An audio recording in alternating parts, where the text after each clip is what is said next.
2024년 3월 24일 주님 순환 성지주일 제1독서 이사야서의 말씀입니다. 주 하느님께서는 나에게 제자의 혀를 주시어 지친 이를 말로 격려할 줄 알게 하신다. 그분께서는 아침마다 일깨워 주신다. 내 귀를 일깨워 주시어 내가 제자들처럼 듣게 하신다. 주 하느님께서 내 귀를 열어주시니 나는 거역하지도 않고 뒤로 물러서지도 않았다. 나는 매질하는 자들에게 내 등을, 수염을 잡아뜯는 자들에게 내 뺨을 내맡겼고 모욕과 수모를 받지 않으려고 내 얼굴을 가리지도 않았다. 그러나 주 하느님께서 나를 도와주시니 나는 수치를 당하지 않는다. 그러기에 나는 내 얼굴을 차돌처럼 만든다. 나는 부끄러운 일을 당하지 않을 것임을 안다. 주님의 말씀입니다. 제2독서 사도 바오로의 필리피서 말씀입니다. 그리스도 예수님께서는 하느님의 모습을 지니셨지만 하느님과 같음을 당연한 것으로 여기지 않으시고 오히려 당신 자신을 비우시어 종의 모습을 취하시고 사람들과 같이 되셨습니다. 이렇게 여느 사람처럼 나타나 당신 자신을 낮추시어 죽음에 이르기까지 십자가 죽음에 이르기까지 순종하셨습니다. 그러므로 하느님께서도 그분을 드높이 올리시고 모든 이름 위에 뛰어난 이름을 그분께 주셨습니다. 그리하여 예수님의 이름 앞에 하늘과 땅 위와 땅 아래에 있는 자들이 다 무릎을 꿇고 예수 그리스도는 주님이시라고 모두 고백하며 하나님 아버지께 영광을 드리게 하셨습니다. 주님의 말씀입니다. 복음 마르코가 전한 우리 주 예수 그리스도의 순환기입니다. 아침이 되자 수석 사제들은 곧바로 원로들과 율법학자들 곧 온 최고 의회와 의논한 끝에 예수님을 결박하여 끌고 가서 빌라도에게 넘겼다. 빌라도가 예수님께 물었다. 당신이 유다인들의 임금이요? 예수님께서 대답하셨다. 내가 그렇게 말하고 있다. 그러자 수석 사제들이 여러 가지로 예수님을 고소하였다. 빌라도가 다시 예수님께 물었다.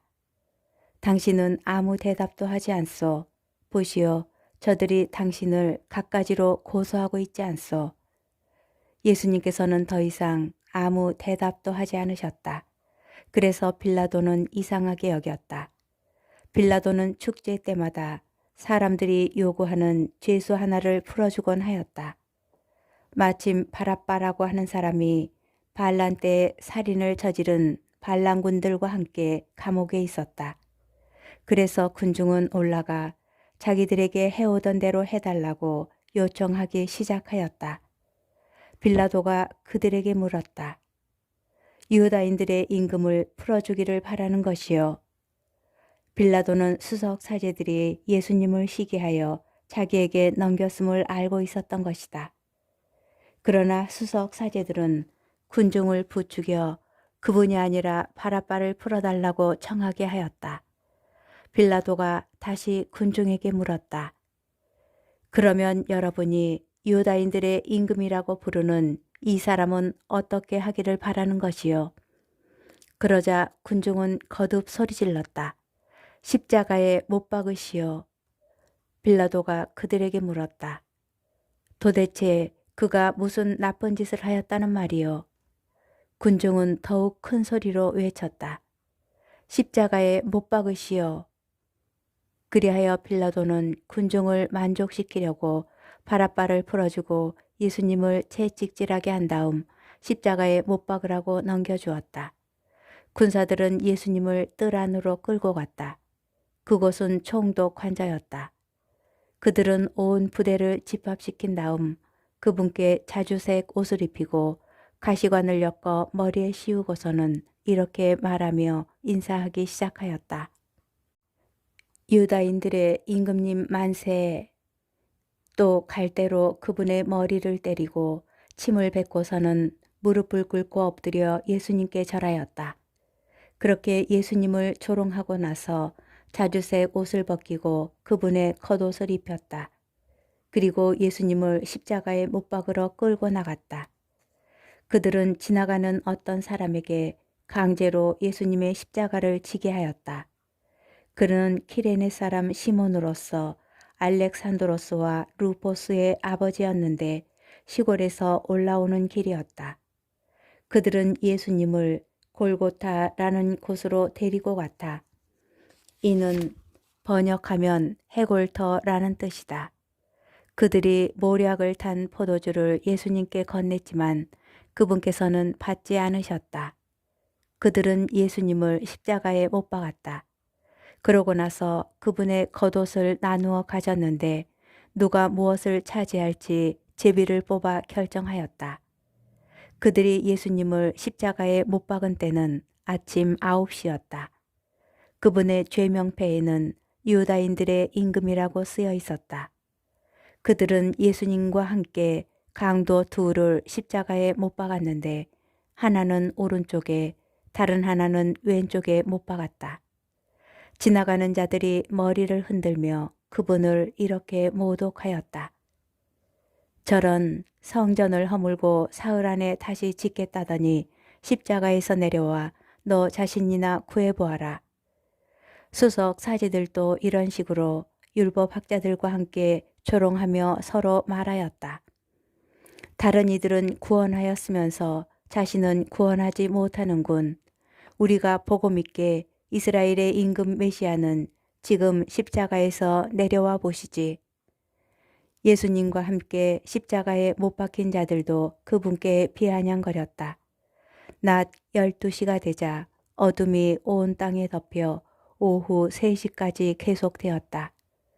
오후 3시에 예수님께서 큰 소리로 부르짖으셨다. 엘로이 엘로이 레마 사박타니. 이는 번역하면 저의 하느님 어찌하여 저를 버리셨습니까? 라는 뜻이다. 곁에 서 있던 자들 가운데 몇이 이 말씀을 듣고 말하였다. 저것 봐, 엘리야를 부르네. 그러자 어떤 사람이 달려가서 해면을 신 포도주에 적신 다음 갈대에 꽂아 예수님께 마시라고 갖다 대며 말하였다. 자, 엘리야가 와서 그를 내려주나 봅시다. 예수님께서는 큰 소리를 지르시고 숨을 거두셨다. 그때 성전 휘장이 위에서 아래까지 두 갈래로 찢어졌다. 그리고 예수님을 마주보고 서 있던 백인 대장이 그분께서 그렇게 숨을 거두시는 것을 보고 말하였다. 참으로 이 사람은 하느님의 아드님이셨다. 주님의 말씀입니다. 오늘의 묵상. 마르코 복음서는 그 시작을 하느님의 아드님 예수 그리스도의 복음의 시작이라고 할 정도로 예수님의 신원에 집중합니다. 그리고 오늘 복음에서 예수님을 마주보고 서 있던 백인 대장의 입을 통하여 이를 다시 한번 선언합니다. 참으로 이 사람은 하느님의 아드님이셨다. 사실 이 고백은 전능하신 하느님의 무력한 죽음, 그러나 무력한 죽음을 통한 영광이라는 십자가 신학의 총체를 담고 있습니다. 이 십자가의 역설적 신비는 성주간 내내 좀 더 명확하게 우리에게 다가오게 될 것입니다. 특별히 성주간을 시작하는 오늘 말씀은 이 십자가 사건이 아버지의 뜻을 이루려는 예수님의 사랑과 순명에 기초하였음을 강조합니다. 다시 말하여 예수님께서는 아버지에 대한 사랑으로 죽기까지 순명하셨다는 것입니다. 제1독서에서는 주 하느님께서 내 귀를 열어주시니 나는 거역하지도 않고 뒤로 물러서지도 않았다 라고 언급하고 제2독서에서는 그리스도 예수님께서는 당신 자신을 비우시어 종의 모습을 취하시고 십자가 죽음에 이르기까지 순종하셨습니다 라고 선언합니다. 결국 이것으로 우리도 예수 그리스도는 주님이시라고 모두 고백하며 십자가는 하느님 아버지께 영광을 드린 자리라고 고백합니다. 성주간을 시작하면서 예수님의 엄청난 순환 앞에 우리는 무엇을 하여야 할지 황망해집니다. 어쩌면 답은 간단합니다. 하느님의 사랑이 촘촘히 드러나는 시간이니 눈과 마음을 열어 그 사랑을 알아보면 됩니다. 우리가 금욕적 실행을 결심하는 것도 훌륭하지만 그보다 중요한 것은 그분의 결연한 사랑과 그 완성을 알아보고 그 사랑에 더욱 가까이 다가가는 것입니다. 그 사랑을 발견하지 못하면 이번 부활 시기에도 우리의 신앙은 구체성과 깊이를 얻기 어려울지 모릅니다.